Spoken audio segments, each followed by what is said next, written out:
What's up, garage tuners? Back out in the garage again today. Ever closer to starting the LS240. The Amazon and Harbor Freight ferry came and brought me some gifts that should help me get a bit closer.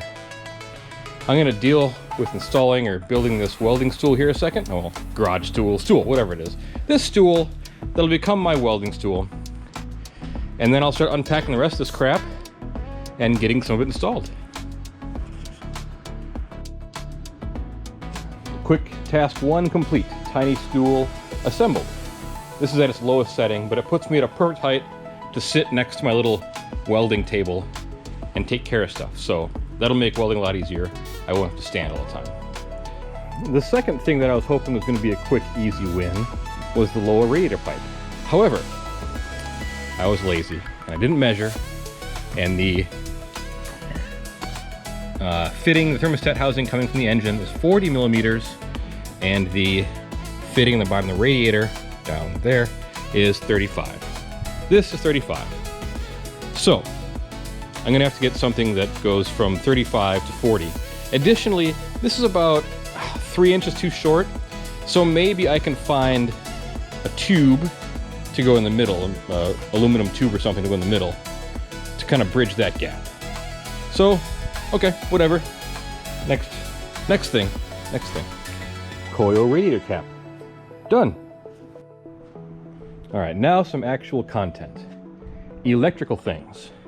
The last video I got started on getting the starter in place and kind of getting the wiring harness situated a bit better.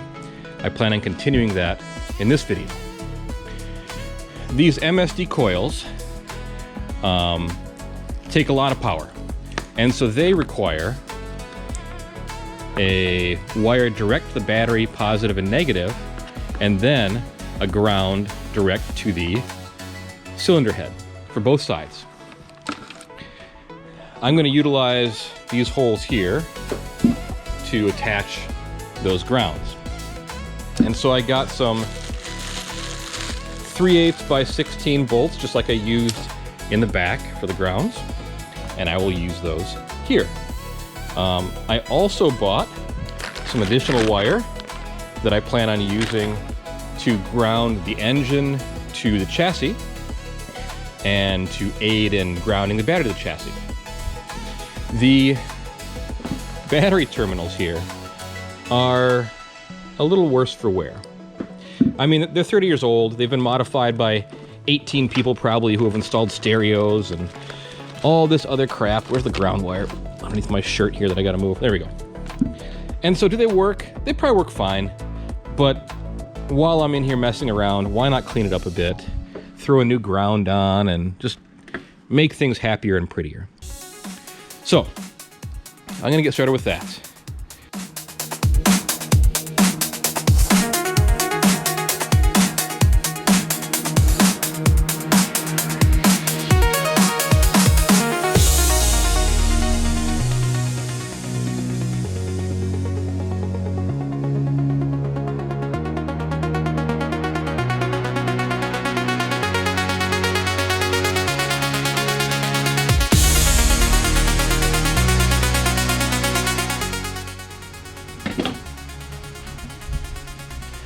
Okay, first one done, nice and neat. Now I'm debating bringing the second one from over here to this one.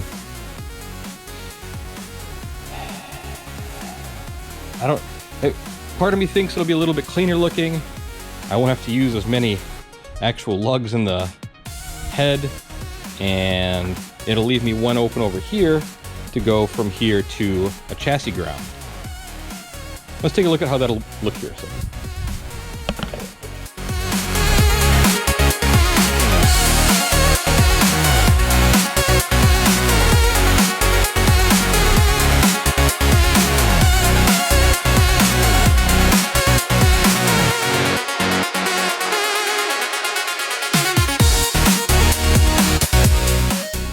It makes it.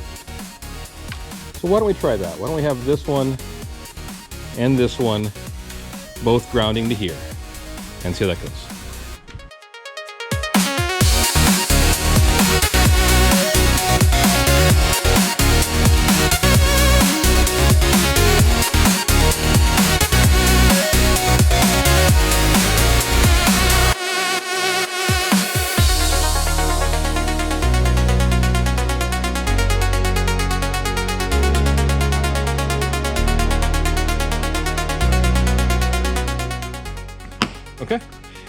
both grounds attached to cylinder head. So that should be good. Now, I'm going to try and route these guys and the matching pair on that side over to here somewhere. And I want to get them routed over here because I've got these, you call them bus bars, power distribution bars, whatever. I don't see a lot of guys doing these, but I do them all the time in my car builds. And what you do is you'll come off your battery positive and negative. Let me show you here a second. Oop. You come off your battery positive or negative, in this case positive, to one of these lugs here, and then you bring all your accessories that need 12 volt always on power right off of here. It cleans things up so you don't have 30 things hanging off of this guy and looking like this. So I need to figure out where I'm going to put this. I think the coolant catch can is going to go over here somewhere. And so this guy can sit over here, assuming the battery is in its stock location. I mean, I could do, I've got two. I've got one for the power and one for ground. I don't know, somewhere over here. Maybe I'll fab up something to kind of hold it and have them both sitting side by side over here or something. I don't know. But let's assume they're going to be over here somewhere. And so these wires need to be ran over here. Obviously, not a problem with these guys, but these, I got to figure out how I want to do that. Do I want to go around behind or around in front? I could take it around in front just like the ground here, and then kind of try and dress them in with these guys over here or something. Let me fiddle for a bit and I'll get back to you. So what I ended up doing was running them both around the front here, and or all three of them, I guess, and I wrapped them in wiring harness tape. Wiring harness tape is a little bit different from electrical tape. Obviously, it's still used with electrical components, but it's got a more fabric-like feel to it. It's thinner, not as goopy. So if you have to take it off, it doesn't leave a horrible residue. So I wrapped this guy up to here. I wrapped this one kind of around behind here. And now we've got all of our power and ground wires right here. So, next, well, I can't do that yet. I want to make a ground now that goes from the engine to my grounding bus bar to the battery. But I don't know where that's going to be yet. Here's the next question of the evening. 102 millimeter intake, 4 inches, give or take. 4-inch, 90 degree stainless steel pipe. If we look, let me kind of hold it up. If I cut it right, you can kind of see a little ridge there where the mandrel bender bent it. If I cut it right there, it still is going to hit the intake. It's almost got to be cut further in. And that's going to be at a weird angle. So how do I deal with that? Do I kind of pie cut the area by my thumb here to make it bend tighter? Or do I try and find a 4-inch to 4-inch 90 degree silicone coupler to come out of here and hopefully be tighter, and then have kind of attach that to a straight cutoff from this guy, and then have that go to my filter right here. I think that might be the choice. Which means ordering more things, but I'll still use the straight part of this that I can cut off to weld my bungs right here, stainless bungs, for my manifold air temperature sensor. Today's exciting shop project, I am going to weld the stainless steel bung here, this guy, onto my stainless steel tube for my intake air sensor. Now, a few things have to happen. I'm going to take this over to my saw and I'm going to square this off. As you can see, it's kind of at an angle here, so I want to start off nice and square. Then I need to drill a hole in the top in which the bung can sit. I will weld that bung on, and then I will cut that section off. Once I've completed that, I'll roll a bead around the edge of both of them. All right, I've cut it off. Now I'm going to clean this burr off of here with an angle grinder and a file.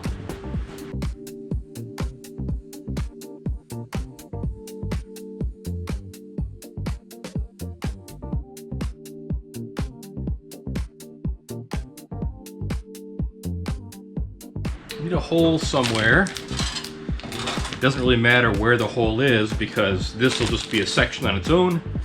I can rotate it any direction I want.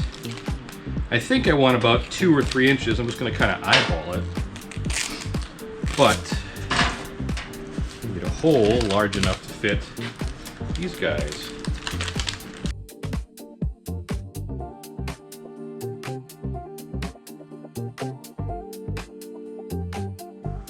So this is kind of interesting.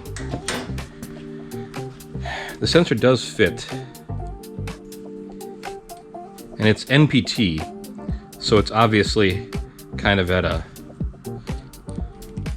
in a cone shape, but I'd like this to be in the path airflow. But if you look when I crank it down, it doesn't really go down that far. Now I'm just doing it by hand, and there's this kind of like Loctite seal goo here. So I'm betting once it's on and I use a wrench to tighten it down, I can get it in further. If not, I may have to get out my tap. I do have, I believe, a 3/8 NPT tap, and I can tap this deeper, if need be. Alternatively, I could also cut it. I was thinking about putting this in the vise and kind of beveling it a bit so it would more easily fit the shape of the thing. Don't have to bevel it much, but that's an option too. I suppose the other thing I could do is, if it doesn't, well, no, because it has to come off the bottom. I was going to say, if it doesn't go in deep enough, I can always cut a chunk off the top once it's welded on. That's not exactly true, because it kind of comes in a V shape, if you will,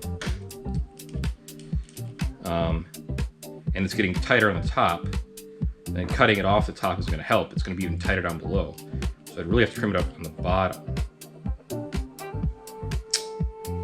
Yeah.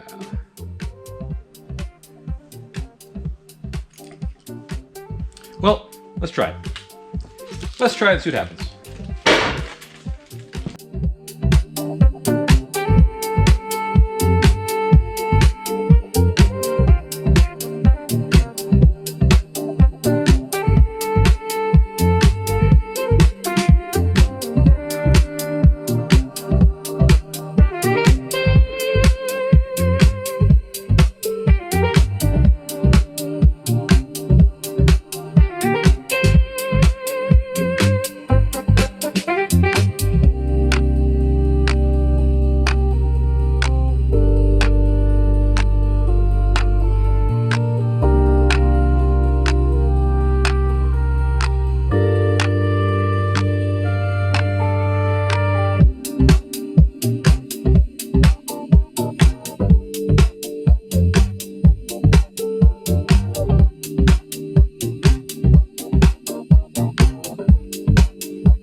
I want to be clear. I am a bad welder. I am not good at welding at all. But this year, I'm committing to fail more. And what I mean by that is, these dexterity-based skills that take practice for most people, you're not going to be good at it initially. I'm not. But if you want to be good at something like this, you have to be willing to fail. One of my good friends, Mandy, told me that her art teacher once told the class, you've got 1,000 bad drawings inside of you before you get to your first good drawing. And that always resonated with me. It's an interesting way of looking at it. All you have to do to get to that first good drawing is hammer out those 1,000 before it. Likewise with welding. All I've got to do to get to that first awesome stack of dimes weld is to suck for 1,000 of them, or however many it is. And so I need to stop being afraid of being bad, be willing to fail, and just put in the effort. So I'm going to do that more this year. This is the first one.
What a challenge. I don't know what's going on with my welding mask. It would be fine, and then it would just stop working, and it'd flash bang me, then it'd be fine. I've got to get that figured out. That said, I don't think it's bad. I mean, it's not perfect or beautiful, but it's not bad. I'll take that. let's say 999 more mediocre welds to go before I get some awesome ones. All right, I'm gonna wait till tomorrow. I'm gonna cut this thing off then, and then put the beads in the ends. After getting flash banged that many times, it's frustrating and exhausting. So come back out tomorrow, get more work done.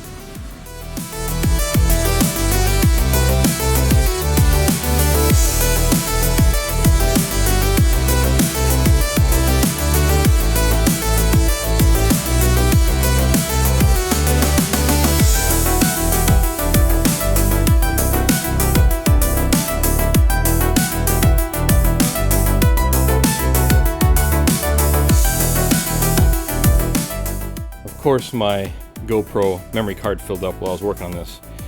So, I don't know, this little baby bead roller is only meant for like paper, cardboard, and the thinnest aluminum, but it was not having it with this stainless. This is probably 2 mil stainless from the looks of it, and just wasn't having it. Additionally, I couldn't get enough torque on the handle to really do anything useful. It's for a very thin vise. Anything thicker than this, it's not going to work, because either the handle's going to hit, or your material's going to hit. And I hate it, and I hate everything. 0 out of a billion stars. That said, this doesn't need a bead rolled on it. There's not going to be boost running through it to blow it off. So I'm not super worried about it. I just kind of want it to be cleaner. So, this guy needs this. Let me put it in the vise here so I can put the sensor in it. Alright, so I got this guy in, but as you can see, it's not in a ton. So I think what I'll do is I'll grab my 3/8 inch NPT die, or tap rather, and try and tap this thing so it goes a little bit deeper. Honestly, this would probably work, but I'd rather it work optimally. Okay, there we go. The sensor is at least down enough to be in the path of the air. I could tap it a bit more, but I think it's going to be okay. So, tomorrow it's a really tight 90-degree fitting that kind of goes straight over, should come. So it'll go from here to that, from that to that guy, will sit right about here, and then from that guy way over here to a giant air filter I got. And that will conclude the intake portion of things. So when that comes, I'll slap that on quick, and then I guess I'll work on finishing wiring up the starter.